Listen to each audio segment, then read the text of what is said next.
Okay, welcome back to another episode of Data in Sports. We're recording on Thursday, April 30th. It is episode 16, and we welcome back Ben from Polish Puck. Ben, you came back. How's it going? Hey, it's going good. I'm glad to be back. I'm glad to be a repeat guest. I'm glad there was enough demand or at least interest from yourself. Yes, this is the thing. It's both, and then this will be a special or different episode. So this will post or publish on Friday, May 1st. We'll get to that timing in a second. But I guess a little tongue in cheek for those who have no interest in hearing about Polish hockey and the coming Ice Hockey World Championships or Division 1A in Sosnowiec, Poland, you can, X out or close out. We had mentioned this in the, I guess to be serious for a second, for those that don't remember or didn't watch episode 3, which actually was published September 18th, 2025. We actually recorded that and spoke August 20th, 2025. We mentioned a couple things. That was 8 months ago since we spoke. We mentioned a couple things. Hopefully we get to meet in person, which we did. Get to that in a second. And two, fingers crossed that we both make it to Sosnowiec. That did not quite work out this time, which is okay. And that we would do, so we mentioned that episode 3, we would do a special preview or special episode previewing the World Championships here in Poland. So we'll get to that in a second, and get to the order of what we'll discuss today in a second. But like I said, we get to get to meet in Detroit. Actually, 3 months to the day, January Yeah. 30th. Capitals, Red Wings. In that case, I guess, unfortunately, the Red Wings lost in a shootout. So Ovi's last game in Detroit. Patrick Kane set the U.S. scoring record, which was awesome, passing Mike Modano. So shout out and thank you to the Red Wings organization for their hospitality and kindness. And that day we did get to meet, which is cool. So we'll add a picture in the write up. I'm going to do a bunch of things. One is I'm going to link the episode 3 so people can check it out. I'm going to add the picture that we have together in the Red Wings locker room, which was pretty sweet. And then we'll link the preview, your preview that came out today, but we'll get to that in a second. Okay, so here's what we'll do today. I'm going to give a little bit about a little more on what we discussed in the episode 3, so people get some more background on yourself. We'll ask you about what's new since we spoke in August. That preview that we just alluded to, the World Championships, which we should publish today. We'll get your rundown on that, and then we'll do some predictions for this coming week. Is that cool? Sounds great. Okay, sweet. So just a quick again overview, because that episode 3 is also a lot of it about Polish hockey. Not in the same way I think this episode will be. We went into a lot of the data or lack of data that exists in some of these, I guess, non-NHL leagues or European leagues. Using Poland as the example, went into your background on how you fell in love with hockey, specifically Polish hockey, in terms of your roots, how you started writing about it. As the only English-speaking website, the only website on the internet about Polish hockey in English, how that actually led to a job for you and a role at the Red Wings, which is awesome. And then we went into your advice on people to just do it and get started, which, it's not actually, but it has helped me a lot. I reflected since that episode in terms of working on this project. So if you haven't, go check it out. The link will be in the write up. So that's that. Now tell me, because like I mentioned, it's been 8 months since we spoke. A lot has happened, I think, in Polish hockey. So what is new in the world of Polish hockey? Where do we start? Yeah, I think when we last left off, it was even, the title of my mega preview last year was Sink or Swim because it felt like Polish hockey was at a state that I could describe as dire. There was plenty of funding issues, plenty of talent issues, and just overall, you've seen the global game really grow. I mean, the U18s just happened. Latvia just upset the USA to end a golden year for USA hockey, unfortunately. But, that's what we're seeing is these other countries are starting to close the gap at the top, which means a country like Poland was getting even left further behind when you look at that middle grouping of teams in the lower elite and the Division 1. But I would say the winds of change have, like, really blessed Poland this year. Krzysztof Wozniak took over as president, and what a job it's done by him, not to go too much into the business side, but Polish hockey looks to be in a much better place today than it was previously. We've seen a lot of returning players come back to the national team, some who have not been with the team in years. So it's all been a really bright spot. They've been able to play a couple tournaments this year. We've even seen 2 wins against France. You know, France qualified for the 2026 Olympics. They're a good Mhm. program. They've got a lot of good players, and Poland proved that, like, hey, this is not a team where they're just gonna pick up fluke wins. They're now 2-0. That's sustainable. Yeah, one then the second was last night, Yeah. on the 29th in Bytom, in a shootout. And actually, so maybe, we can talk about this part too, because think you were mentioning before we started recording, I think that's, like, the first broadcast or internet broadcast I've watched of the Polish national team play in a while, mainly because we won't go into the detail of the broadcaster because that doesn't matter, but the stream's just not good when you're in the US. It just always freezes, even if you have a VPN, right, trying to access it. But I was watching here on my laptop. I think I DM'd you like, "What is this?" Was they were in the intermission going over, like, the structure of the Polish defense. They were talking about how there's a couple injuries, so I'm not gonna spoil any of that for your preview. How the team needed to play against France. The replay package was just like, "What is this? This is like," I guess for the American listeners, like NFL telestrator type quality in terms of, like, spotlights, highlights on players, the direction of options in terms of an arrows. Like, this is not the Polish hockey I that I know. It seems like it's gotten somewhat of an upgrade. Even to that extent, it seems like there's been, quite some improvement since I don't remember any of that. Yeah, I mean, I go back to what I've done a lot of, we're now in year 13 of this project for me. And I go back to thinking about a lot of those early games. I'm sitting there watching, if there even was a stream and there wasn't a lot Right. of video for a lot of games, and you have one hard camera that's like set up at the top of the rink. If there's anyone in the stands, you can probably hear their conversation. Heard a lot of drama that I probably shouldn't have heard throughout the years of people talking trash. But, like, you just had that one cam, and you were lucky if someone was actually there to move the camera and, like, follow the puck and not just be a steady cam that had a full rink view. And, you're hoping that maybe someone on the club's, like, dad or mom does a Facebook Live of games, and that's how you had to watch this and track this. So to now be that we're actually kind of watching TV, broadcasts that do have that professionalism, there are analysts, yesterday it was great too because we saw 2 legends of Polish hockey in intermission, Carolina Poznuska, one of them all-time great player on the women's side, like, actually breaking down the games and talking about it, and I think that's a thing too as you continue to look at growing the game, telling fans and, educating them, it's another piece of it. Oh, yeah, 100%. She was great. I mean, my Polish is it's pretty good.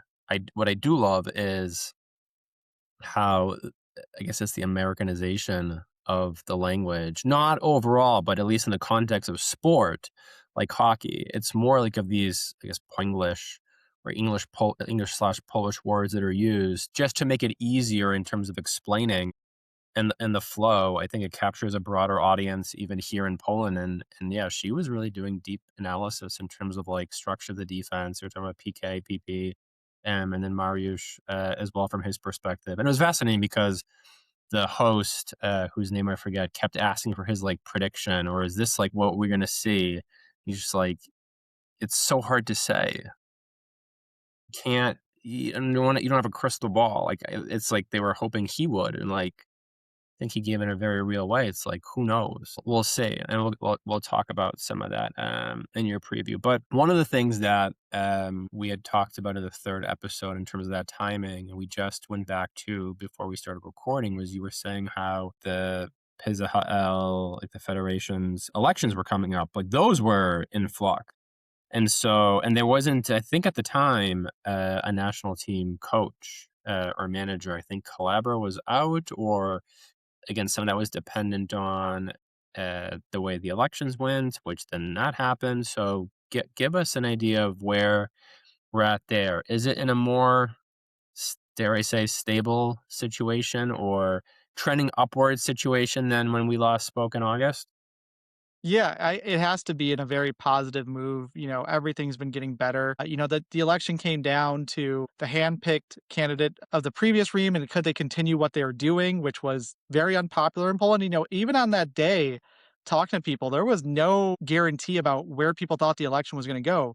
Krzysztof, Wozniak again represented this kind of new era thinking of Polish hockey, but people didn't know where it was going to go. And then on the election day, it was like 63 to 29. It was a blowout in terms of what you're looking at it for these results. It was very clear that we're heading towards a new era of Polish hockey. And, it's brought back a lot of people to the national team and just even to Polish hockey in general. Like they've been having these meetings about new standardized training and things. And you're actually seeing a lot of these people who left Polish hockey, who were good Polish hockey people, but if they actually wanted to have a real career, well, then they had to go to Switzerland or even France, where there was more actual opportunity to work at a decent level. Sorry, delay, I think, on my end, which maybe I should have mentioned at the top. First away game, road game episode on my part. Normally I'm in the home office, actually in Poland right now, here down in the Tatra Mountains. One of my favorite places, but the internet, as we know, sometimes in hotels can be a little spotty. So I think people are using a bunch of it now. Not to digress, and kind of to jump a bit, because we didn't mention this so much at the top, or even last time. I think it did come up in the last time we spoke, and so it's not related to like the men's national team. They'll be playing here on Saturday, but the Poland also had recently hosted, was it the U18 and 1A? Uh-huh. Right, yes, World Junior, or you just U18 championships, where you had, I think, a 18-year-old, was it? Yeah. Or 15-year-old for Poland. Can you give the listeners a little bit on that? Because it's actually unreal in a very positive way, what actually just happened a couple weeks ago. Yeah, he was not just the story of the tournament for Poland, but I think the story of the U18s up until that point across all divisions. Now the top has been fractured with fractured with Latvia beating USA and all these things. There's a bigger story there. But Gabriel Vasol has turned into what I could say is one of the best prospects Poland has seen this entire century. At 14 years old, he is the youngest player to ever score at the Division One level. Only one other 14-year-old has actually played at this, and it was a guy from North Korea, which the IHF used to do weird things with how they would promote Asian teams to the Division One practice in the late 90s and early 2000s. That guy, we have no record ever of playing it after that event. So weird story there on a side. Oh, But interesting. yeah, his release, his offensive confidence. I mean, this is a kid who's 14 years old and the size is not there. He is not like he was not selected for this team because he's like a freak 6'7" already at his age athlete. He is on the smaller side, but he's out there going for Michigans, and his skating and puck skills are so good that he's avoiding the hits that could, take him out. You're looking at a legitimate 2029 NHL draft prospect, and I'm not talking about, a 7th or a 6th rounder. I'm talking about a player that fans are gonna wanna watch for that first round. Even when we look at his comparables, he's playing in Switzerland, he's been playing at the U18 level there. His only 2 comparatives are Nico Hischier and Svev Barchi. Both guys went top 15 in the NHL draft. Wow. Yeah, So it's it's very promising, to say the least. yeah. One comment that I saw a fan leave on one of my posts is that, Anze Kopitar just retired, which amazing player out of Slovenia. This is the footsteps that he could walk in, that, small hockey country doesn't really get many NHL players. I don't think Slovenia had an NHL player I before don't think so. Kopitar. I think he was the first. So Poland had 2, but it's been now, I think Kalush was drafted in 2020, or no, in 2003. So we're going on over 20 years now without even an NHL draft pick. But I think that streak's gonna be broken guaranteed in 2029.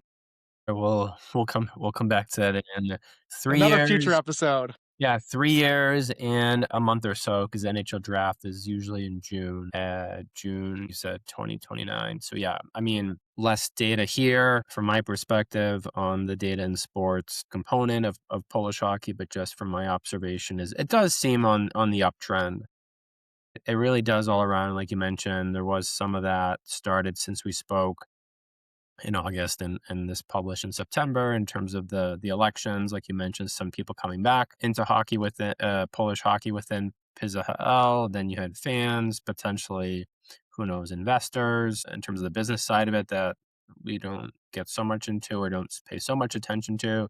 And then, like you said, some of these wins at the friendly tournaments for the national team at the senior level.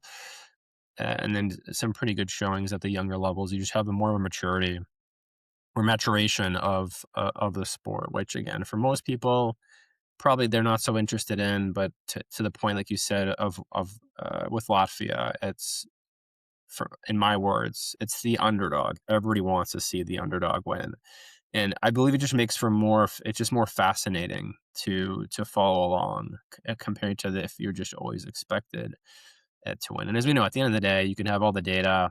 We talk about this on many episodes here. Like the players still have to go out and play. Like anything can happen, even with all the analytics involved. And okay, so let's talk about. Let's go into the preview of the Division 1A World Championships or Men's World Championships. They'll be starting Saturday, May the 2nd in Sosnowiec, Poland. Like we mentioned, your preview, which you do every year, came out today, April 30th in the morning. So again, we'll link that in the show notes when this is posted on Friday, May 1st. I was gonna say shamefully, but I guess I'm not so ashamed because I was trying to enjoy the nice weather here in the Highland region or mountain region of Poland and getting some sun and hiking. But what is the title of the preview this year?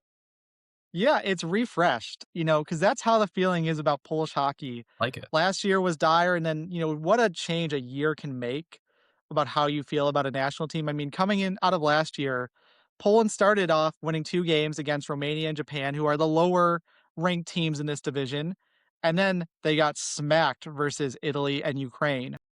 So after starting the tournament with 2 wins, for those who don't know, you play a round robin tournament in Division 1. You play all 5 opponents. So one win or loss can really change your tournament. And for Poland, after the first 2 days when they beat Romania and Japan, they were first all alone in first place. Then just 2 days later with their losses, they were completely eliminated from promotion. Like everything happens quick at Yeah, this tournament. we fans were like, 'cause this was in Fantu George or St. George, I guess, Romania, like hour-ish or so outside of Brasov or Brasov, and where they have pro hockey team actually in Romania. We were like, they're gonna win, they're gonna advance. Like, who or what will stop them? And boy, we were even you and I messaging like they can't lose here, right? And they just fell off, and that is what actually concerns me here going into Saturday is like we discussed in episode 3 in these round robins, anything can happen. Just you have to it's in this case it's 5 games in 7 days. You don't necessarily have to be the best team in the grouping, but if you're in form that week and you get some bounces based on how the point system works, like you can get promoted or relegated pretty easily, I guess, depending on how it works out. So, what are some of the you had mentioned? I guess we can name check them because it's a positive thing. You mentioned Yeah. earlier the couple players that haven't been in the World Championships in some time. The one I know or recall it's Aaron Chmielewski. I think he hasn't played since what was it 2022, Yep, 21. since 2022. Star star of the Polish national team. Like when we talk about Poland, not a lot of guys leave the country. Here is a guy who left the country, played in the Czechia's Extraliga, and won multiple titles there, and was a pretty solid player. And this is where we can maybe talk about it's not a data thing, but a relationship management thing. Had a bad relationship with the national team head coach. We won't go into how toxic it was or wasn't, Mm-hmm. and just disappeared from the national team. And Poland, whether it was right or wrong, handicapped themselves by taking away their best player. Yeah, we kind of discussed this on the third episode, in so far as like you don't have like it's not like the U.S. You have a huge pool of, in that case, even stars to select from, and it's a difficult decision. Yes, it is a difficult decision, but in the context of the ones with the experience that have the ability and the mental, we'll say, fortitude or strength and capability to play in such a high pressure environment of again 5 games in 7 days, like you don't have a lot to choose from, and it's usually experience that wins out in these sort of round robin tournaments. Am I right? Yeah, it's a huge thing, and Poland is, this year to a big benefit coming as the most veteran team, as we believe so far on paper at an average age of just over 28. You're looking at a lot of other rosters at 26 or 24 for those average ages, and that's an area where, especially on defense, Poland has the advantage. These guys are experienced. A lot of them have played at the Elite Division World Championship. Like, that's going to be something Poland's going to rely on here because they might not be the most skilled players on the ice, but it's that experience and that years and years of building up defensive awareness that's going to come in key. Yeah, this was actually one of the parts of the discussion, and to be fair, I was, like, half paying attention, last night in actually preview leading up to the France-Poland game last night is the defensive core the weakness of the Polish team into this tournament? Because you have two injuries, I think Bazatsky and Schaefer, and this was, again, I believe, if I recall correctly, from like 26 hours ago or so, whatever that exact time was. They were asking Mariusz, like, "What's your prediction?" He's like, "Again, you can't. No one has a crystal ball. And this is a friendly leading up to the tournament. It's like you got to. These are my words. Take it with a grain of salt in terms of what can happen. As long as the players are following the system and you feel good about the system, then you take those good habits into the tournament." And speaking of system, we didn't really mention this, I don't believe, but the coaching situation, you had referenced the prior coach Kalabarin relationship. Who is this guy? Who is this gentleman behind the bench? What should people know about him in terms of, I guess, his background or what to look out for? Because again, this wasn't something that had come up. Yeah, after hadn't occurred yet when we had spoken Mhm. last summer, and I don't know too much about him, if I'm being honest. Yeah, it's it for Poland, it's kind of a lucky situation. The election happened. We just kind of talked about happens in September, and by that point, everyone's already launched their hockey seasons, and it's going to be hard to find a coach because you have to have a coach who's committed to the national team, ready to come in. During the year they play 18 games that are not a part of this tournament. So you have a bunch of tournaments and then a bunch of friendly matches. So you got to find someone who's ready to be committed for that and plan. And Poland luckily just had Pekka Durkonen at their disposal. He's been leading Tichy for 2 years, and, this is a coach who can right the ship. Everywhere he's gone as a head coach, he's found a way to take teams and get the most out of them. When he first started in the Mestis, the second level of Finland, that was a team that was battling relegation. He got into the playoffs within 2 years. He moves up to the Liga, the top league. He takes a team that hadn't made the playoffs only once in the 2000s and then had them in the playoffs all 4 of his years. He goes to Switzerland. He has a team that is in a relegation battle. He wins a Swiss Cup with them. And now in Poland, even this year, his club at one point was in 7th place. And, Yes. one former coach of the same club remarked that if I had that in 7th place, I'd be fired by now. And instead, he rights the ship and gets them to go 12-1 in the playoffs to win a back-to-back title. I mean, Dominated. Turkonin yeah, Turkonin is probably the most experienced coach Poland has had since Ted Nolan, so shout out Ted Nolan, former Jack Adams winner, NHL coach, and a very weird, blip on his career that I don't even think he wants to that's my call out I make on this podcast. Ted Nolan continues to dodge me to talk about his time in Poland. That's I my would dream love interview, my white whale is Ted Nolan, anyone so out hoping one there day. anyone out there listening or guest or fan of Dayton sports, let's help Ben out. At least I need to hear that perspective. I recall it somewhat as and going to many of those tournaments, Olympic qualifiers, and what have you, and just hearing things from the fan here or Polish fan perspective, quite fascinating. But again, not to digress. Yeah. Like I said, most experienced coach since, which is again, this is a positive component, and again, another aspect of this refresh that you were mentioning in terms of the Yeah. title preview. Yeah, especially, we touched on a little bit. One of those other returning players is Pocenia, who's been like the Eric Carlson, I guess to say, of the Polish Hockey League. No defenseman has any more points than him since 2020. And you even go to this year, he led in goals, assists, and points. Every category that a defender could lead in offensively, he was at the top of it. So getting him back, one of the big things Poland has been terrible at the last 2 years is their power play. They've been missing that defenseman. This is where Poland doesn't have all the players, and you got to pick the right ones of those ones you have. They've Yeah. needed a guy who can lead the power play on the back end, and Pocenia returning gives them that. Yes, historically, again, when I don't have the data in sports, so historically not good power play that actually haunted this team in the World Championships in Ostrava in 2024 in terms of not being able to capitalize on opportunities, potentially even last year, but I'm not remembering, and I didn't do the research for that in terms of what happened in Romania. That's where I lean on you. 3 for 36 over the last 2 years. It's been r That is that math just doesn't math. Like, you might as well just, like, what do you call it, forego the 2 minutes. And probably it'd be interesting to see how many shorthanded goals will end up in that time because one definitely happened in that opening game in the World Championships in Ostrava against Latvia. Yeah, Do you and remember? that's where it's even funnier coming into our preview here. The game yesterday against France, like, Poland scored 2 shorthanded goals. That game also went to a 14-round shootout, so when we actually talk about data on that a little bit, that game's a pure anomaly. I don't think we'll see another game anytime too where Poland wins it with 2 shorthanded goals and then going 14 rounds deep into the shootout.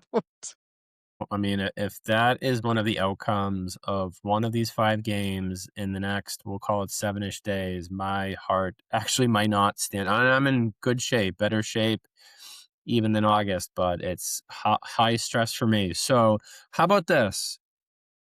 Before we go into a prediction for what's going to happen, any other kind of highlights or high notes that people should look out for in terms of this preview that you wanted to shout out or call out, or should we send them to read it for themselves and dig into it? I think for it, the big thing is Poland this year has a lot better players coming in, a lot more of a complete team. This is probably the most full strength they've been, and there's a lot of exciting new guys. And one of the ones I want to talk about too, really quickly, uh, Kilbitsky. This guy, when we talk about that problem of only having points and games played and stuff in Poland at times, you go back to his like final junior years, and he has like 3 points in 28 games in the one Liga, which say is a terrible performance. This guy was not even on my radar at all. I didn't even have any coaches or anyone ever approach me about this player and say, "Hey, this is one that, maybe he doesn't have the stats, but watch him." Now at 23, he's going to make his national team debut, and the wheels and speed that he has and the amount of goals he scored this year, especially shorthanded or just making takeaways and then going down the ice and being able to finish on breakaways, he is going to be a breakout star of Poland. And this is a guy that I would not be surprised if in like a year or two he's playing in some of the top leagues Europe. He's just been that good. And it's the kind of idea that, he's an outlier maybe to the data that this is a late bloomer who didn't have that production as a junior, but quickly once he reached the pro level and got that chance, he's exploded. Yeah, I don't have the sources for this. Didn't think about you mentioning that, but good call out in terms of Kibitsky, though this notion of, especially in hockey, how there is a trend of more late bloomers, especially so it's this notion or idea of like, for parents when the kids are younger, be well rounded, play different sports, find out what they like that's come up from guests in other episodes, and become an athlete first, right? Become an athlete first, and then you can start to specialize once you get older. Because part of it is like you want to try different things, you want to have like broad experience. And lately, I've been seeing more of the data. I can look into it and see if I can find it in time before posting this tomorrow. And the first is this trend of just late bloomers in hockey and this whole notion of just like not giving up. But kids are, I believe, dropping out earlier and earlier because they're not given the chance, they burn out or what have you. So at least this is a kind of shining star. I mean, you put it as an anomaly, it's an anomaly from a data perspective, but Mhm. a highlight or shining star, at least for kids in Poland playing hockey, to say just look at him as one prime example and watch him these next 5 days because of the path he had. Everyone's path is different, and when it comes to anything, actually, as we discuss in these episodes. But love that shout out from that perspective and some of the background. Yeah, it's a player that I want Polish kids to watch. Like you nailed it on the head there. Like this is still possible just because you did it. I mean, for Poland, because again, you have that really small player pool. A lot of the players in their career have probably already represented Poland internationally at the U18 or U20 level. He didn't. And he's the only non-naturalized member of the team to do it in over a decade. Wow. Yeah. So it's always been that, for the most part, Poland has always known who their top players were because, oh, yeah, the young guys coming were the same ones who represented us at the junior level. He didn't. And he's going to be probably on the top line. That yeah, we'll see. So with that, let's go into the predictions. I think for this coming week. So as I'll put it here again. I this is not as analytical as I am, as data driven as I am. As much as I love it, when it comes to Polish hockey, for me, none of that comes into play. It's literally head and heart and gut, or just heart or gut or whatever it is. And you can't trust that, right? There's bias. It was actually in the last episode, episode 15. I think it was 15 with Tomasz Janos, TJ, so from Poland, and talking about how like you need systems and the intelligence within human performance or athlete performance and development of like the data to analyze or against baselines to look at improvements to remove the human bias, right? He gave an example of how in Canada at the pathway program for soccer, you have like the, practices or what have you, trainings, and the best 11 on 11 are selected for the showcase where the coaches watch from the press box and then, select the players for the future in terms of development program. And he's like, always is the case that like you have five coaches, they'll have five different opinions and five different ratings on the same player. And he's like, why is this the case? How does this happen? Like, this shouldn't be happening. It's the human bias part of it. So that comes into play here for me. Like mine is just like, what is my heart saying at the time? And probably my mind's going to change, from the drive Saturday afternoon from Zakopane to Sosnowiec to check in the Airbnb and walk over to the fan zone, which let's go that there's a fan zone. Thank you. Uh, fa- when I get over the fan zone before that first game against Ukraine, I mean, like I'm going to literally feel sick. And this is the 10th World Championships I'll have been to since 2015 watching Poland. So you'd think like, okay, you should be used to it. He's a veteran. No, it's not. It just doesn't, brain doesn't compute that way. That's the anomaly. That's an anomaly in terms of my life. But let's use some of the data or the information from your perspective. But should we go game by game first and then final ranking or final standing, meaning like basically where does Poland finish? Yeah, I think let's do that because you're exactly right, though. I mean, it's the only data you have to go off here is like imagine in hockey, like you have 20 preseason games. So no one's playing their best roster, and who knows what the coaches are just trying to see if it works versus what they believe is their best go to. So Oh yeah, every totally. data point you have has to be taken with a massive grain of salt. 100%. I mean, it's like, there's situations like I think prior to these tournaments that was in Sosnowiec, maybe the one out in November. I think Kamil Wawenga didn't go because his team in Slovakia said, no, thank you. We'd like him to stay because he was coming off an injury, I believe. You get that kind of stuff all the time. And, sometimes, I'm not saying this in the case of this team, players don't necessarily want to be there. They get called in. They'd maybe rather be on vacation. You hear this in all sports with the athletes. It's like, especially if they're not playing, like if they get called into the camp, but they're not going to be playing, it's like, why? These are my words, not any of theirs specifically. It's like, why am I being called in? Like, I'd rather take the break and the vacation, or my body's banged up. I'd like to take a rest. Okay, so I'm just pulling up the schedule here so that I have it, even though I should have it memorized in my brain. Okay. All right, so let's go game by game. Let's start with first one. Might actually be this is not like hyperbole. Biggest game of the tournament. Saturday against Ukraine. Yeah, What is happening in this game? it's no lie. It's the biggest thing here because if you're going to be one of the two teams, to go a little bit ahead of it, the two top teams in the group this year are Kazakhstan and France. They are the betting odds favorite, analytical favorite, eye test thing you want to apply to it. They are the favorite. So then who's that third team though that's going to stand a chance to upset them? That's going to either be Ukraine or Poland. So that's where you're looking at this first game of who grabs that first edge. Because again, as we talked about last year, this tournament's unpredictable. So expect everyone to lose some points, but that means also you want to gain every point possible. The big advantage that Poland has coming in here, this is maybe a data thing, or is this actually anecdotal or not? Ukraine has played 0 games in the lead up to this tournament. 0 games against any opposition. That is kind of insane in terms of international hockey. Even right now this week in Poland, Kazakhstan's played Slovenia in a warm-up game after Slovenia played 2 against Poland. France and Poland just played a warm-up game. Japan played a bunch of games against Hungary. Like, it's very weird to have a team coming in with no expedition games. So, they're coming in cold. And then the other part, I look at it as a chemistry side. Ukraine, due to some things happening in the world, has most of their players forced out of the country. They're playing in leagues all around the world. They're all learning different styles, and that's helped them in a lot of ways that a lot of players have got to do very good things Yeah. and work in some really good systems. But we've seen at times as well when they come together, you got to try to reblend in. Whereas, in a fun stat, there are more Ukrainians playing on this national team playing in Poland than there are Poles playing in a different league outside Poland. Whoa. So everyone in Poland knows each other really well. Yeah. Everyone there's an instant chemistry. There should be some instant blend, that anticipation of where your teammate's going to be because they've been all doing this with each other for so long. Ukraine doesn't have that, and that's why in the first game on home ice in front of a packed crowd, it's sold out. I would take Poland over Ukraine. They're coming in cold. They're also going to be without their second best defenseman. So I see this as a Polish victory to start off the tournament. You're getting me very hyped up here. I'm not expressing myself in terms of the camera, but I didn't know a lot of that. Yeah, I had there's like there's they have to come out.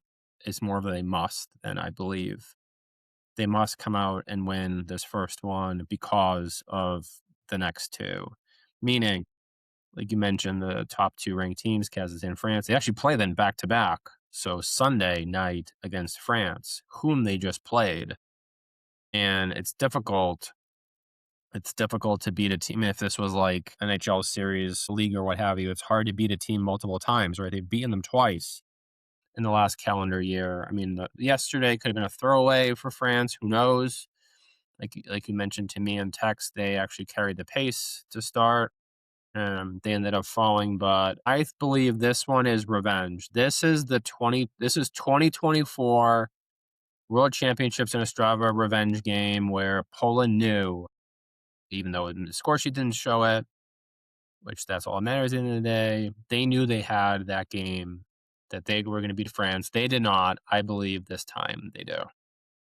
Yeah, I echo you there. That you go back to that game, I was just looking at it and watching it back the other night, honestly, ahead of this one. Because one of the big players that France is going to be missing is Justin Amademo, who is a big bodied winger in front of the net. And that's an area where we actually can talk about Poland will have a disadvantage throughout the tournament, except for against Japan. The Polish team is smaller. You know, Polish sports culture, the big guys go into basketball and volleyball and soccer. So you kind of got a lot of smaller athletes on the hockey side at times. But yeah, the other thing with France is, as we talk about the dysfunction in Poland usually, France is in a pretty dysfunctional place right now. Players, I don't want to say anything too negative, but I can tell you the players and coaches do not get along. The same situation where Poland maybe did not have their stars in the past few years because of the relationship with the coach. That's happened to France. France played at the Olympics this year. Only 12 players from that Olympic squad are here at the Worlds. And of those 9 players who actually got a point at the Olympics, only 4 are here. This is a French team without their best players. And when it comes to, matching depth, France has more players to pick from, but every player you lose still out of one of these smaller countries like France, it still means the player coming in is usually a little bit worse.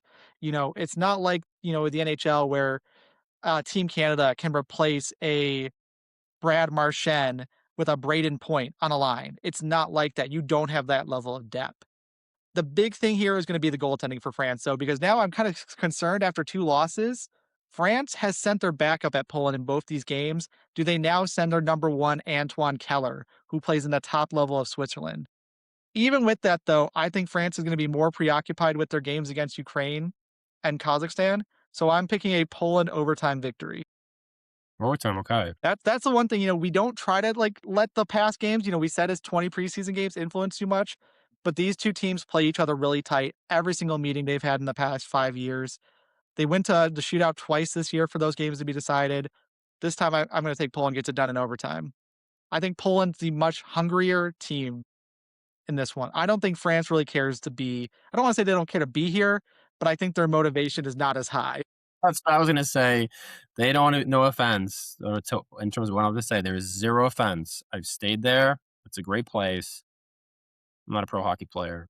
I don't think they want to be in the Holiday Inn, and it's not even Sosnowiec. It's just, I forget the name of the area just above it.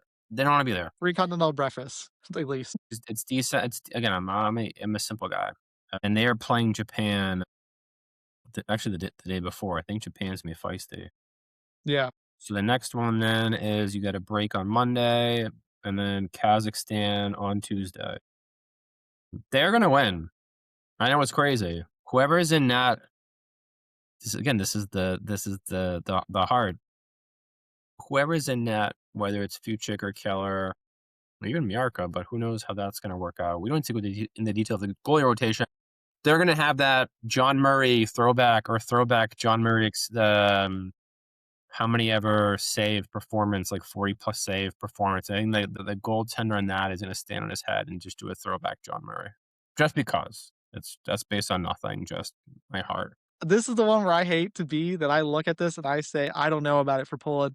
The big news, we talked about this again where you never know what to expect. Kazakhstan is likely to be without their two best players, and that includes forward Nikita Michalis, who you're looking at a player who kind of is like that Kopitar to Slovenia. He's one of the best guys in the KHL year in and out, and he's going to be missing. They're going to miss their top defenseman. And it's now going to be, they might also be playing with a shorthanded roster because when you look at the schedule composition, this is Kazakhstan starts their hard schedule with Poland, then they play France and Ukraine to end the tournament. I think there's a chance that they come into this Poland game short two players because they want to try to see if they can get those two to come in once the KHL playoffs finish. Right now, Akbars Kazan leads Mecklenburg 2, and if that series wraps up in 5 games, they'll be eligible for those final two. So This is that yeah, could be an advantage for Poland. yeah. I did not even think about that. Even though you mentioned a couple of their top players, but this is kind of like we see at the top division or top level of the world championships where countries like Czechia did this the year they won in Prague and Prague Ostrava in 2024. They held the roster spots. I think the Bruins were bounced from the playoffs or Pasternak came in.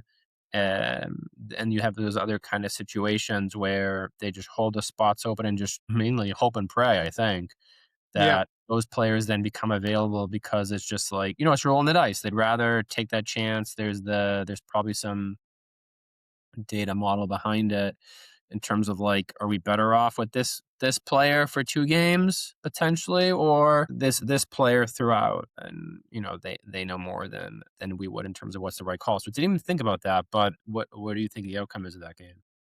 I'm unfortunately picking a loss for this one. I still, as much as I'm picking the Polish offense to be better this year, I'm really concerned about what they showed in Romania last year. There was only 8 goals, and 4 of those goals came against Romania, who was, great host, great team. I love everyone there in their organization and their federation, always super nice. But they did not belong at the Division One level. They were able to make it thanks to some amazing performances by their goalies and imports, but that was not a Division One team. They actually just Lithuania, lost. as a spoiler, is a much better program and team this year than Romania was last year. Romania just Um, lost to China, and China to us, and China's 17-year-old goalie. A backstop that was like I think 43 saves out of 45 shots, like something unreal. So yeah, it's point. yeah, so I'm picking a loss here because, Kazakhstan does have 2 goalies who both play in the KHL, both post some pretty good numbers there. And do I think Poland can finish with that and outscore a team that's still, despite losing those 2 best players, the rest of that team still gets to play in the KHL almost on the Yeah, daily. These are guys who know how to score against much better players than Poland has. to me it's just again revenge game. Like in Ostrava, Poland did kind of have them, just couldn't finish. I just again the heart wants what the heart wants, Ben. That's the promotion. So I don't want to gloss over the last two, but Japan always scares me. This is such a feisty team. They are so skilled in terms of their team structure, and they are one of these countries similar to how it is in soccer or football. Like they're on the up. I mean, I think Poland's going to win, and I think everyone can predict what the last outcome will be, even though it's not the same of what we mentioned before or talked about before we started recording. But what is your takeaway for this game, the penultimate one for Poland in this tournament? Yeah, this is a game, as you just said, you don't want to mess around with Japan. If you come into this one thinking that you're going to blow them out, you're wrong. Last year, Japan beat Ukraine, which ended Ukraine's chance at promotion. They could have been promoted on the final day, and Japan stole the win for them. So Ukraine was hungry. Japan had nothing to play for in that game, and they still beat Ukraine. And then even Great Britain, who did get promoted, also lost points to Japan. Because the big thing here is you have a top line that all play in really good leads. Yu Sato plays in the VHL, the second level of Russia. Yuki Myra plays in the ECHL and is a pretty good scorer there. And then Hirano plays in the second level of Germany. Like these are all very good players on that top line. They might have the worst depth in this tournament, maybe only above Lithuania, but their top line might actually be like player by player by player, the best in this tournament. And if you mess around with that, they can find a way to score. Um, but yeah, still this one I'm taking 4-1. I think you look at the depth of Poland, and I think they can just outscore the depth of Japan. I trust the Poland's top line to shut down that other top line at least for most of the game, or hold them to only one or two goals at most. Yes, and you hope that the team learned from last year in Romania and doesn't have a similar collapse or whatever whatever happened, and the past is the Self past. destruction, yeah. You just hope there's the kinda like this overall revenge factor for themselves, to come back and have a better showing. I think, I I don't know personally, I believe, I think a lot of them have a lot of pride in themselves and representing the white and the red, to have that crest, on their chest, to have that showing in front of the fans, of which, again, not again in this case, but we talked about before.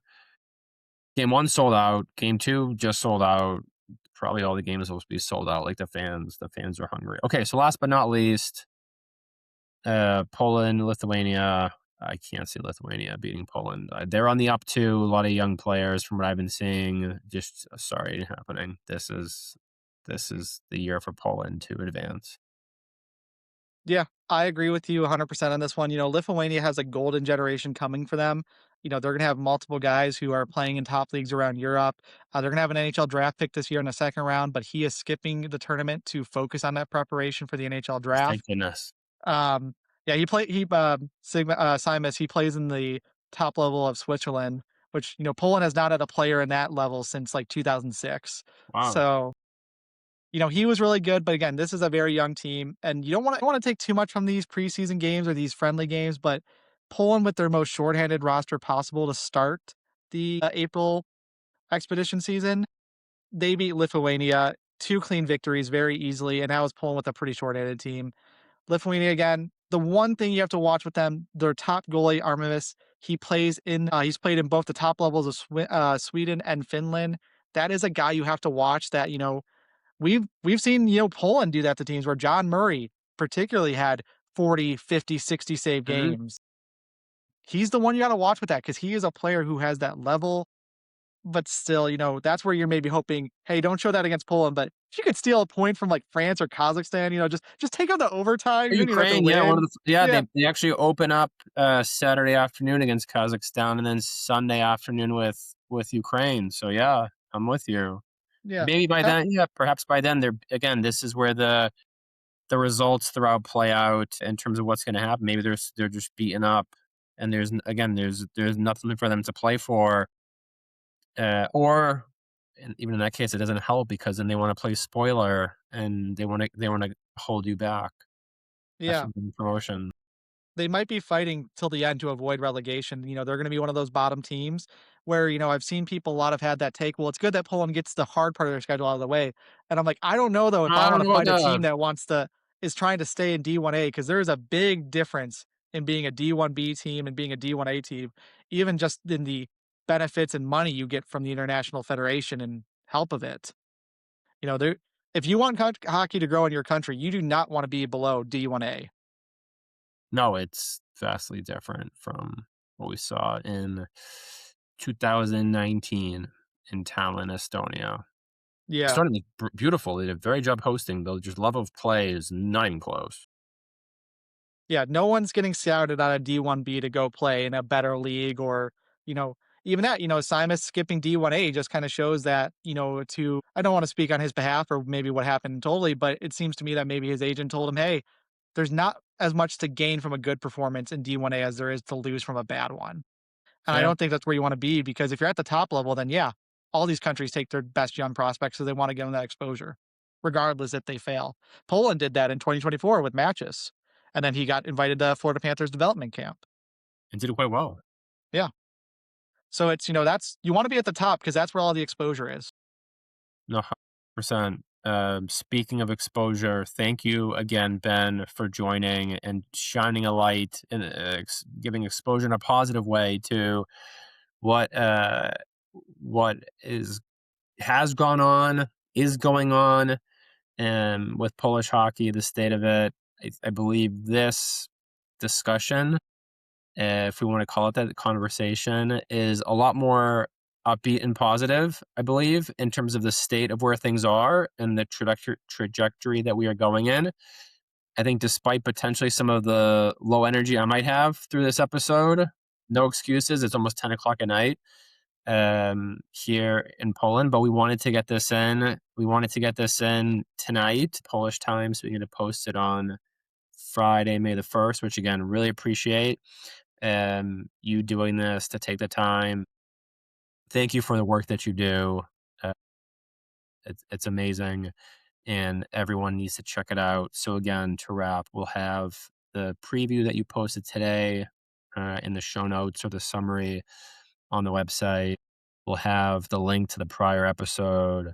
I gotta find some video, some YouTube videos of Gabriel Visso to post in some of these Michigans, so people can just see. Yeah, we'll see how it goes. I'm cautiously optimistic, despite what I shared in terms of predictions, but we'll see. We'll be in touch, and then if folks want to hear more, we'll do another episode for sure. Yeah, always appreciate the opportunity. All right, talk to you soon. Talk to you soon.